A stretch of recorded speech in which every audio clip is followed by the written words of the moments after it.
Kali ini gue bakal kasih action list simple, praktis, gampang dilakuin buat ningkatin rasa percaya diri lo di depan cewek. Biar lo bisa sedikit lebih nyaman saat ngobrol sama mereka. Nggak gugup, grogi, atau nervous.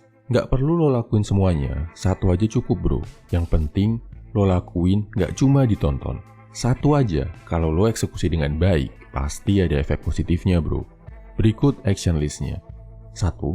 Ngomong, rekam suara lo, dengerin. Ini mengubah permainan banget bro. Banyak dari kita, termasuk gua, yang gak sadar sama suara kita sendiri. Sampai kita coba rekam dan dengerin. Coba ngomong biasa terus rekam, dengerin suara lo. Terus coba lakukan perbaikan yang menurut lo perlu. Misal, ngomong harusnya lebih pelan, intonasi harus lebih jelas, mengucapkan kata gak diseret, atau suara harus lebih keras. Habis lo lakukan perbaikan, rekam, dengerin lagi. Pasti lo akan kaget, cara ngomong lo akan terdengar lebih bagus. Suara sering dianggap remeh saat interaksi sama cewek. Padahal menurut Sadi, gak cuma penampilan, tapi suara dan cara ngomong yang enak, menenangkan, itu terlihat menarik banget di depan cewek. Nomor 2, cari musik yang bisa bikin lo ngerasa berani, ngerasa kuat. Satu lagu aja bro yang kira-kira bisa bangkitin semangat lo. Bisa bikin lo ngerasa kayak pejuang, petarung, atau jagoan. Biasakan untuk mendengarkan musik ini sebelum lo mau ngelakuin hal penting. Misal mau ngerjain tugas, mau olahraga, atau mau presentasi. Saat mau ketemuan sama cewek, dengerin juga musik ini. Secara alam bawah sadar, lo akan merasa jadi lebih siap, lebih pede, dan lebih berani saat menghadapi cewek. Ini disebut conditioning bro. Diambil dari prinsip behavioral psychology, ampuh banget sebagai bentuk terapi. Nomor 3, self-respect exercise. Ini juga terapi psikologi yang sering dipakai buat naikin rasa pede klien. Bayangin, lo ketemu sama orang yang lo kagumi, kalau bisa yang masih hidup, biar lebih jelas bayanginnya. Contohnya Cristiano Ronaldo atau Aderai. Bayangin, kira-kira lo akan bersikap gimana, ngomong gimana, memperlakukan tokoh yang lo kagumi itu kayak gimana. Nah, setiap kali lo ngomong sama diri sendiri, perlakukan diri lo seperti lo memperlakukan orang yang lo kagumi tadi. Ini buat melatih self-respect bro.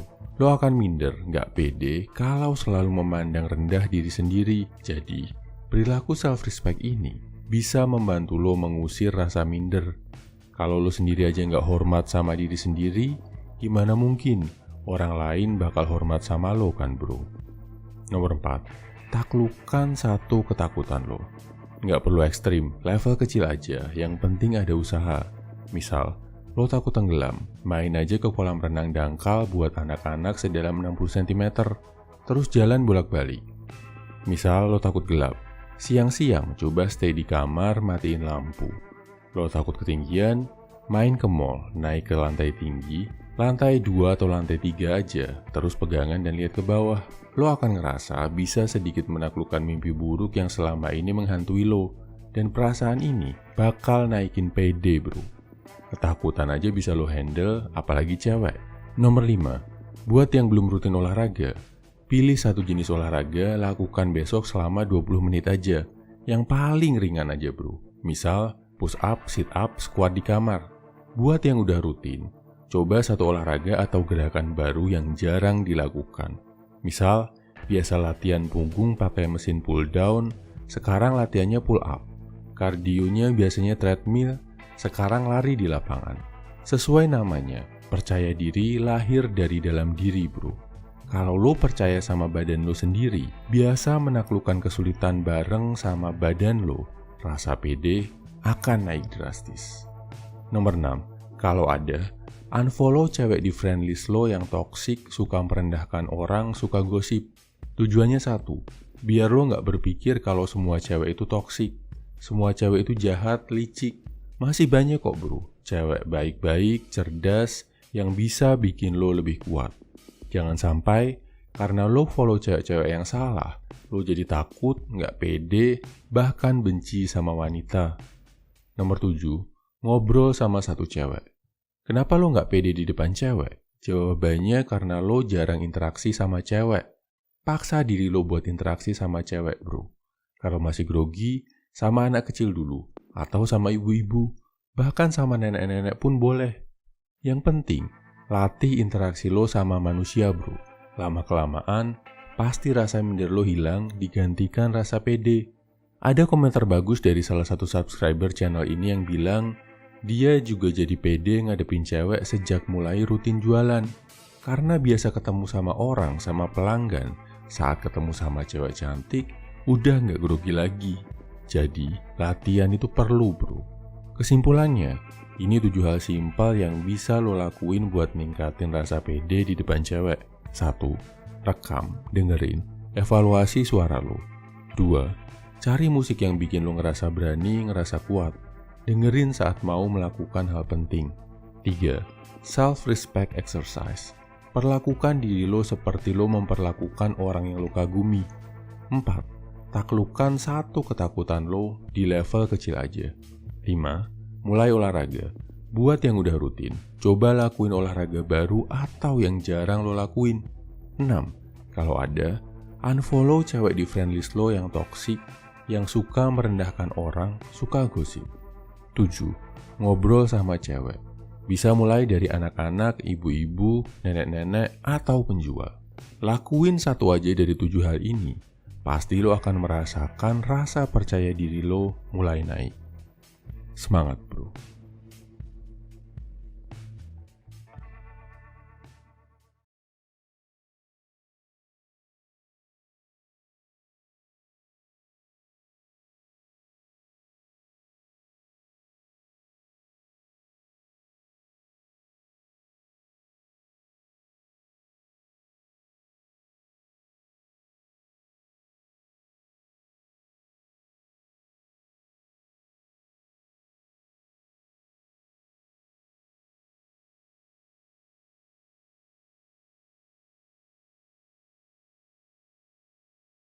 Siang ini Bro Toksi marah-marah. Tadi kerjaannya nggak beres karena ada salah paham sama rekan kerjanya, jadi dia dimarahin sama bosnya. Kemarin, dia juga habis ditegur karena telat datang ke kantor. Akhirnya setelah selesai kerja, Toksi mampir sebentar ke rumah Bro Satria dan nyeritain semuanya. Toksi nyalahin teman kerjanya, nyalahin bosnya, bahkan nyalahin semua orang buat kesalahan yang dia lakukan di masa lalu. Sambil geleng-geleng kepala, Satria bilang, "Bro, gue bakal kasih tahu orang yang paling toksik dalam hidup lo, yang bikin lo selalu gagal, selalu malas, selalu jadi pecundang, dan kalau kelamaan bisa sampai menghancurkan mimpi-mimpi besar dalam hidup lo. Kabar baiknya nih bro, kalau lo bisa mengalahkan orang ini, bisa menaklukkan dia, lo bakal jadi pemenang bro. Bakal jadi seorang legend yang bisa meraih apapun di dunia ini." Toksi langsung nanya, "Siapa orangnya bro? Pantesan selama ini hidup gue gak beres terus, ternyata gara-gara dia. Jadi pengen gue gebukin tuh orang, kasih tahu gue bro siapa orangnya, biar bisa gue aja ketemuan." Satria bilang, "Nah, lo pasti penasaran kan, siapa orang paling toksik dalam hidup lo ini? Buat nemuin jawabannya, gue bakal minta lo berdiri di depan cermin bro. Tatap cerminnya, lihat di cermin. Orang yang menatap balik lo dari cermin, itulah orang paling toksik dalam hidup lo. Yang mencegah lo untuk jadi orang disiplin, yang bikin lo nunda-nunda pekerjaan, yang masih ngelakuin kebiasaan-kebiasaan jelek yang rusak hidup. Dia adalah orang yang selalu bikin lo gak mau bekerja lebih keras." Paham kan bro? Toksi kaget banget setelah dengar jawaban Satria. Dia cuma bisa bales, "Lo serius bro?" Satria balas, "Gua serius. Lo harus tahu sama kenyataan yang sebenarnya, walaupun itu bukan hal yang ingin lo dengar. Kalau lo mau hidup lo jadi lebih baik, lo harus bisa menerima kenyataan pahit ini. Kenyataannya bro, orang paling toksik dalam hidup lo adalah diri lo sendiri, yang bisa kasih lo 1000 alasan untuk gak jadi cowok hebat. Orang paling toksik dalam kehidupan semua orang itu, ya diri kita sendiri bro, termasuk gua." Masih dengan kaget, Toksi nanya, "Terus gua harus gimana setelah sadar hal ini bro?" Satria balas, "Mulai sekarang, gua mau lo bicara sama orang itu. Kasih dia pengertian. Kalau lo punya mimpi yang mau dicapai dalam hidup, punya target-target besar yang harus dicapai, pengen jadi cowok hebat, dan bilang ke dia kalau lo perlu bantuannya. Lakuin segala cara agar dia berhenti jadi sosok paling toksik dalam hidup lo." Toksi berpikir sejenak setelah dengar nasihat dari Satria. Dia jadi sadar kalau pemikirannya selama ini salah. Akhirnya, dia bertekad untuk introspeksi diri agar bisa jadi orang yang lebih baik. Salam my value man, semangat bro.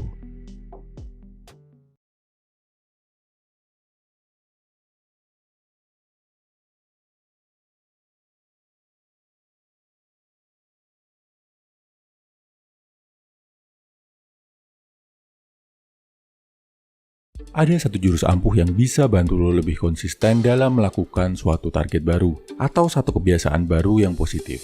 Bisa dalam hal olahraga, belajar, bikin konten, dan banyak lagi bro. Jurusnya namanya better done than perfect. Lebih baik selesai, tuntas, daripada ngejar kesempurnaan. Buang jauh-jauh mindset perfeksionis. Ini akan bikin lo jadi punya mental untuk menyelesaikan apa yang harus dimulai. Apalagi kalau lo baru mau melakukan hal baru bro. Kalau masih baru, jangan mikir sempurna. Nanti bikin lo overthinking, terlalu banyak mengevaluasi, akhirnya nggak bisa disiplin ngelakuinnya.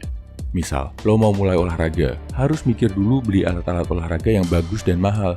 Harus olahraga di gym tertentu biar hasilnya optimal dan termotivasi. Harus sama trainer terkenal yang antrian kliennya banyak. Jadilah lo nggak mulai-mulai bro. Nggak usah nunggu duit kekumpul dulu buat beli alat olahraga. Lakuin aja olahraga di rumah pakai badan lo sendiri tanpa alat. Nggak usah ke gym dulu. Lakuin dulu di rumah sendiri. Nggak usah nunggu trainer ada waktu kosong. Cari tutorial sederhana yang ada di YouTube. Mungkin hasilnya memang nggak seoptimal yang lo rencanakan tadi, tapi paling nggak lo bisa mulai dulu dan membentuk kebiasaan. Atau misal lo mau belajar bahasa Inggris, lo ngerasa harus les di tempat les tertentu yang gurunya asli dari Inggris. Atau nunggu aksen lo sempurna dulu, baru mau coba ngomong bahasa Inggris. Kelamaan bro, lakuin dulu dengan cara seadanya sebisa lo. Jangan buang-buang waktu lo buat nunggu kelas baru dibuka di tempat les tadi, atau nunggu bertahun-tahun sampai aksen lo sempurna. Hajar aja dulu, lakukan perbaikan nanti. Setelah lo udah terbiasa ngelakuin kebiasaan-kebiasaan baru tadi secara rutin, baru lo berpikir tentang kesempurnaan. Lo mulai improve di titik-titik mana aja yang bisa lo bagusin. Tapi itu nanti bro, kalau ini udah jadi kebiasaan, udah jadi lifestyle. Udah lo lakuin selama 21 dan 90 hari. Sebelum itu, prioritas utama lo adalah show up. Lakuin, get it done. Semangat!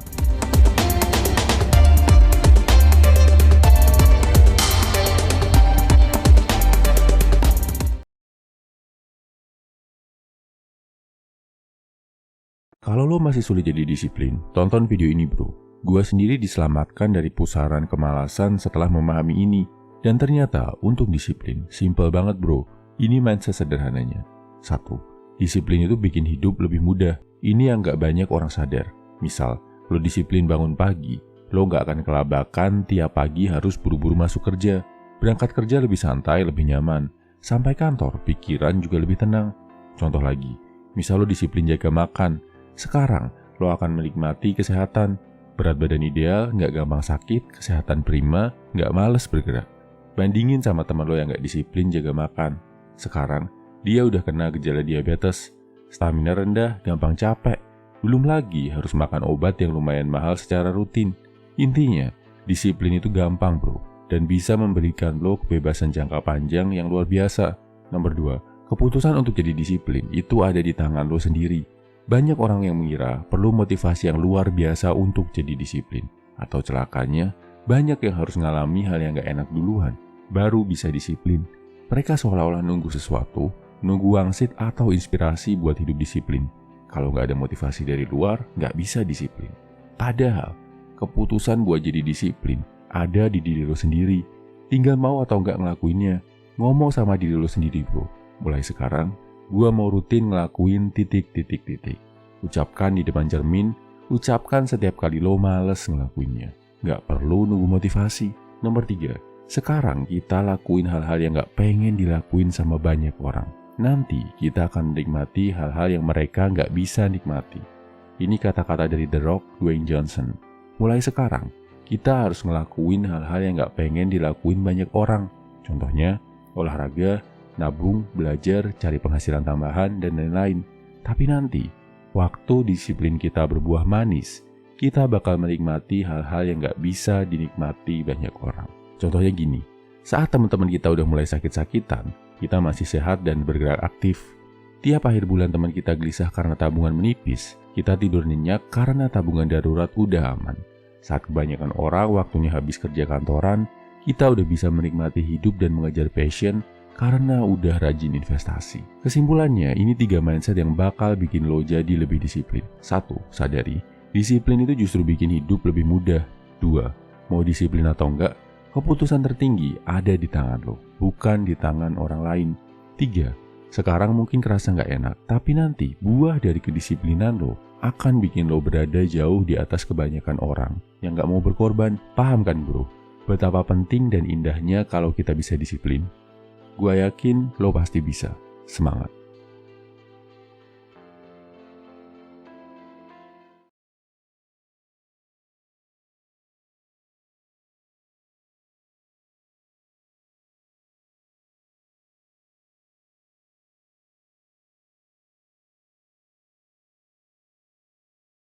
Video ini gue bikin khusus buat lo, saudara-saudara gue, my bro yang lagi ngedrop semangatnya. Lo yang lagi di titik rendah dalam hidup karena sedang mengalami kegagalan. Mungkin gagal menjalankan tugas dari kantor, gagal mencapai target bisnis, ngerasa gagal membahagiakan orang yang penting dalam hidup lo. Or maybe gagal melakukan hal-hal positif yang udah jadi resolusi lo. 3 hal ini bisa bikin lo lebih kuat dan siap untuk bangkit berjuang lagi. Nomor 1, tanamkan mindset. Gagal itu bagus. Dari kecil ada satu mindset yang salah banget yang diajarkan di sekolah. Kita dihukum tiap kali gagal, dihukum tiap kali salah. Padahal di dunia nyata, kegagalan itu hal yang normal bro. Bahkan banyak yang bilang, gagal itu bagus. Makin banyak lo gagal, makin banyak kesempatan lo belajar. Makin sering lo gagal, lo akan makin kuat. Kalau sekarang lo ngerasa ngedrop karena gagal, wajar bro, itu hal yang normal. Lihat kegagalan lo sebagai suatu hal yang menguatkan, sebagai kesempatan belajar, yang bikin lo lebih baik lagi. Coba lihat tokoh-tokoh besar dunia. Mereka semua pernah mengalami kegagalan. Messi sampai sekarang selalu gagal menangin Piala Dunia. Steve Jobs pernah gagal dan dipecat dari Apple, perusahaan yang dia bangun sendiri. Bapak proklamator kita, Soekarno, berkali-kali gagal dan dipenjara sebelum bisa memimpin Indonesia merdeka. Gak usah takut bro, gue yakin kegagalan lo ada maknanya. Kegagalan lo adalah sesuatu yang dipersiapkan alam semesta buat meraih kesuksesan besar. Kesuksesan yang mungkin gak pernah lo bayangkan. Nomor 2, fokus ke saat ini. Lakuin aktivitas-aktivitas yang bisa bikin lo fokus ke saat ini. Rasa ngedrop itu muncul karena lo kecewa sama masa lalu, or takut menghadapi masa depan. Coba fokus. Beresin dulu satu-satu apa yang bisa lo beresin sekarang. Mulai dari hal-hal yang paling kecil. Bikin checklist hal-hal yang bisa lo kerjain. Tiap beres satu hal, lo centang. Tanpa terasa, pasti nanti semua akan tercentang. Saat hal ini tercapai, lo akan ngerasa lebih kuat. Lo akan ngerasa lebih siap tempur lagi dan menaklukkan kegagalan di masa lalu. Nomor 3, zoom out bro.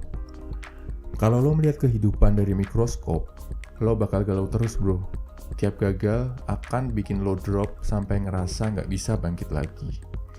Lihat dunia dari skala yang lebih besar. Tonton film dokumenter tentang alam semesta. Sadari kalau alam semesta itu gede banget. Ada miliaran orang di dunia ini dan semua orang punya masalah. Bahkan jauh lebih banyak yang masalahnya lebih berat daripada masalah lo. Bisa dibilang lo cukup beruntung masih bisa duduk nyaman sambil lihat video ini. Bayangin, ada orang-orang yang harus berjuang di tengah peperangan. Ada yang kelaparan, kehausan, gak punya apapun. Saat lo bisa melihat kehidupan secara zoom out, lo akan yakin kalau kegagalan adalah rencana dari alam semesta. Rencana alam semesta untuk bikin lo jadi cowok yang lebih kuat dari sekarang. Semangat bro. Video ini gue bikin buat kita yang lahir dari keluarga biasa-biasa aja.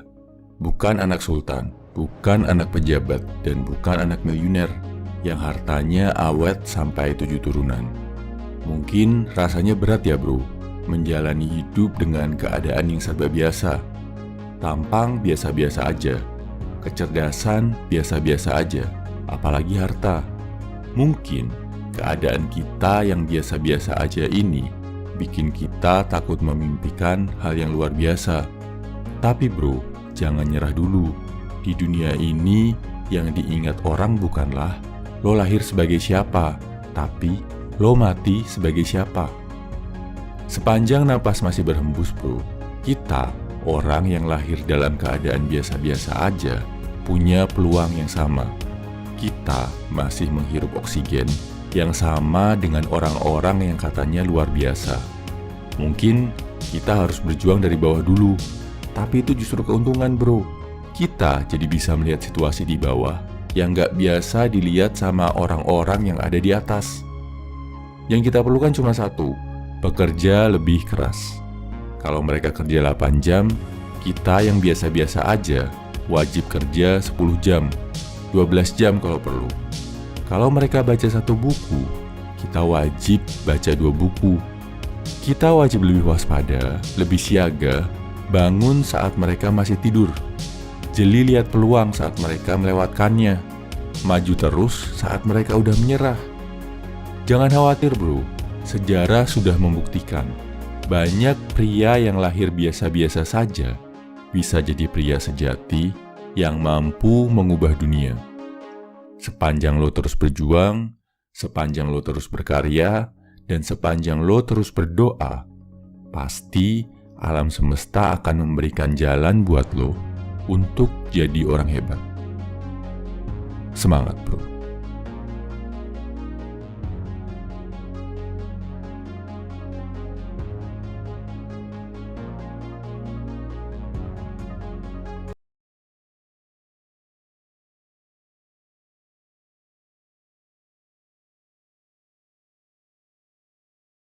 Ada beberapa hal yang didoktrinkan ke kita sejak sekolah.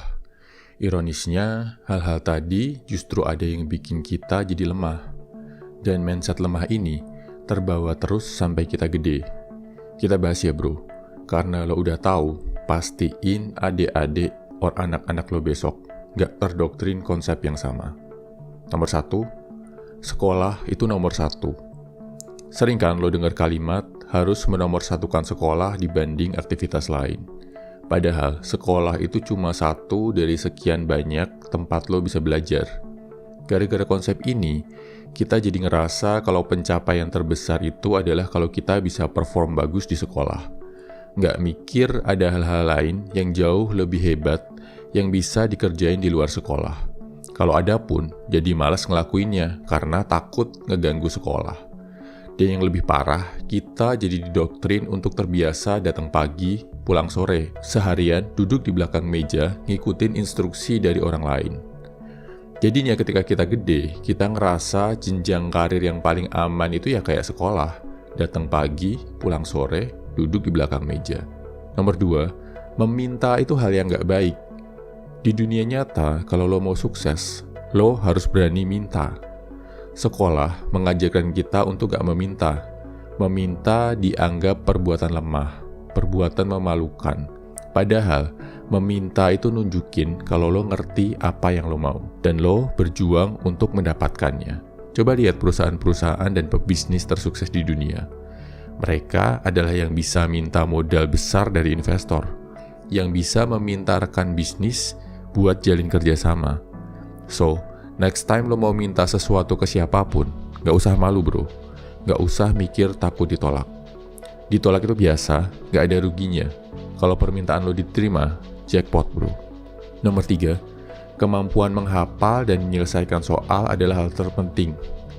Di sekolah, yang paling penting adalah kemampuan menghafal, kemampuan menyelesaikan soal. Makin jago menghafal dan ngerjain soal, makin tinggi nilai ujian lo. Dan kesuksesan di sekolah dilihat dari nilai ujian. Di dunia nyata, kemampuan otak itu bukan hal yang paling penting bro. Banyak hal lain yang terbukti jauh lebih krusial. Misal, kekuatan mental, kemampuan untuk berjuang di tengah kesulitan, kemampuan untuk berkorban dan menahan diri, kemampuan untuk tetap jaga karakter dan kejujuran di tengah godaan, kemampuan untuk tetap menjadi manusia baik di tengah dunia yang jahat. Nomor 4, salah dan gagal adalah hal yang memalukan. Makin banyak kesalahan, makin rendah nilai yang lo dapat. Dan ingat bro, momen-momen di mana lo atau temen lo dipermalukan, dihukum di depan kelas karena bikin kesalahan. Sedihnya lagi, kadang fokus utama yang terjadi di sekolah adalah menghukum kesalahan, bukan memperbaiki kesalahan yang lo buat. Akibatnya, ketika gede, kita banyak takut ngelakuin sesuatu. Takut salah, takut gagal, takut ditolak. Nomor 5, tujuan akhir sekolah adalah lulus dengan nilai bagus. Waktu SD lu pasti pernah dengar ada yang bilang, sekolah yang rajin ya, biar nanti dapat nilai bagus dan lanjut SMP favorit. Di Indonesia, tujuan akhir kebanyakan sekolah itu nilai bro, bukan pemahaman, bukan pembelajaran. Asal nilai bagus, nggak ngerti or nggak paham, no problem. Karena mendewa-dewakan nilai, akhirnya banyak yang menghalalkan segala cara buat dapetin nilai bagus. Ada yang nyontek, ada yang nyogok, bahkan ada sekolah yang bagi-bagi bocoran biar siswanya lulus. Hal ini nih yang bikin banyak orang di Indonesia nggak bisa bahasa Inggris. Padahal belajar bahasa Inggris udah 9 tahun, dari kelas 3 SD sampai kelas 12 SMA. Hal ini juga yang bikin banyak koruptor, karena udah dikondisikan untuk main curang sejak sekolah. Banyak kasus hamil di luar nikah, padahal udah dijelasin tentang sistem reproduksi di pelajaran biologi dengan jelas. Oke bro, mari kita berharap sistem pendidikan di negara kita bisa lebih baik lagi. Dan karena lo udah tahu beberapa hal yang gak bagus, segera tinggalkan ya bro. Semangat!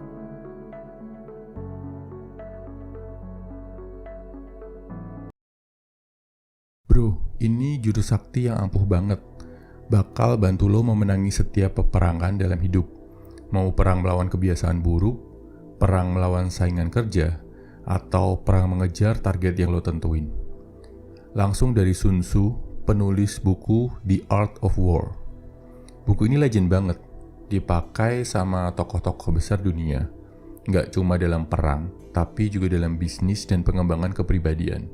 Langsung aja ya, ini strateginya. Nomor 1, hindari menyerang yang kuat, fokus serang yang lemah. Lo harus bisa mengidentifikasi musuh lo dengan baik. Apa kekuatannya, apa kelemahannya, fokuskan energi lo buat menyerang hal-hal yang lemah. Misal, lo lagi berperang sama kecanduan alkohol. Godaan terkuat dari alkohol adalah saat lo nongkrong-nongkrong bareng temen lo. Hindari nongkrong-nongkrongnya bro. Dan ketika minum alkohol, rasa penyesalan paling besar yang bikin lo lemah adalah misalkan uang habis buat beli minuman. Jadi ini motivasi, nggak minum alkohol biar nggak boros. Nomor 2, strategi perang terbaik nyatanya perang antara pasukan komunis Vietcong melawan tentara Amerika Serikat. Vietcong yang kalah persenjataan dan jumlah tentara bisa menang perang dengan strategi gerilya, serang musuh di malam hari di hutan lebat, saat musuh paling lemah dan lengah. Hit and run. Nomor 4, untuk memenangkan peperangan, otak dan strategi jauh lebih penting daripada fisik dan senjata. Jadi, kalau mau menangin perang apapun dalam hidup, mindset lo harus bener bro. Dengan mindset yang bener, lo bisa siapin strategi yang matang. Seberat apapun perang yang akan lo hadapi, kalau mindset dan strategi udah siap, bakal terasa lebih mudah. Nomor 5, perang itu tentang tipu muslihat. Kalau lo kuat, coba terlihat lemah. Kalau lo udah deket sama musuh, buat dia berpikir kalau lo masih jauh. Selalu bikin musuh lo terkejut dengan manuver yang lo lakuin. Diem, nggak perlu banyak ngomong di sosmed. Tapi dalam diam, lo bangun sesuatu yang besar. Dan ketika ini berhasil, pasti bisa bikin musuh-musuh lo ngerasa shock. Semangat bro.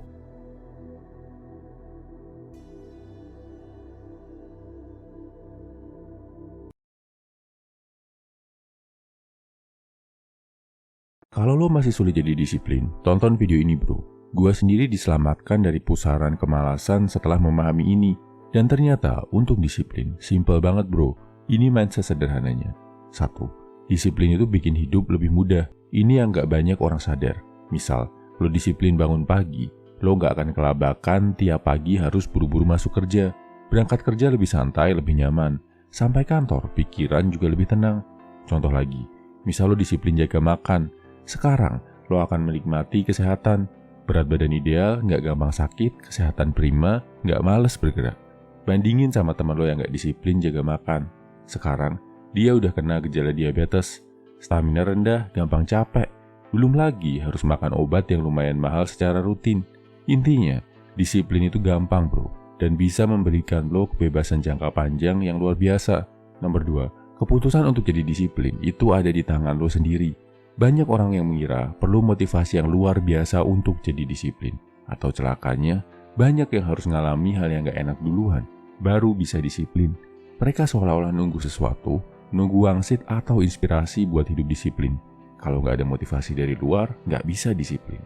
Padahal, keputusan buat jadi disiplin ada di diri lo sendiri. Tinggal mau atau gak ngelakuinnya. Ngomong sama diri lo sendiri bro. Mulai sekarang, gua mau rutin ngelakuin titik-titik-titik. Ucapkan di depan cermin, ucapkan setiap kali lo males ngelakuinnya. Gak perlu nunggu motivasi. Nomor 3, sekarang kita lakuin hal-hal yang gak pengen dilakuin sama banyak orang. nanti kita akan menikmati hal-hal yang mereka nggak bisa nikmati. Ini kata-kata dari The Rock, Dwayne Johnson. Mulai sekarang, kita harus ngelakuin hal-hal yang nggak pengen dilakuin banyak orang. Contohnya, olahraga, nabung, belajar, cari penghasilan tambahan, dan lain-lain. Tapi nanti, waktu disiplin kita berbuah manis, kita bakal menikmati hal-hal yang nggak bisa dinikmati banyak orang. Contohnya gini, saat teman-teman kita udah mulai sakit-sakitan, kita masih sehat dan bergerak aktif. Tiap akhir bulan teman kita gelisah karena tabungan menipis, kita tidur nyenyak karena tabungan darurat udah aman. Saat kebanyakan orang waktunya habis kerja kantoran, kita udah bisa menikmati hidup dan mengejar passion karena udah rajin investasi. Kesimpulannya, ini 3 mindset yang bakal bikin lo jadi lebih disiplin. 1. Sadari, disiplin itu justru bikin hidup lebih mudah. 2. Mau disiplin atau enggak, keputusan tertinggi ada di tangan lo, bukan di tangan orang lain. 3. Sekarang mungkin kerasa nggak enak, tapi nanti buah dari kedisiplinan lo akan bikin lo berada jauh di atas kebanyakan orang yang nggak mau berkorban. Paham kan bro? Betapa penting dan indahnya kalau kita bisa disiplin.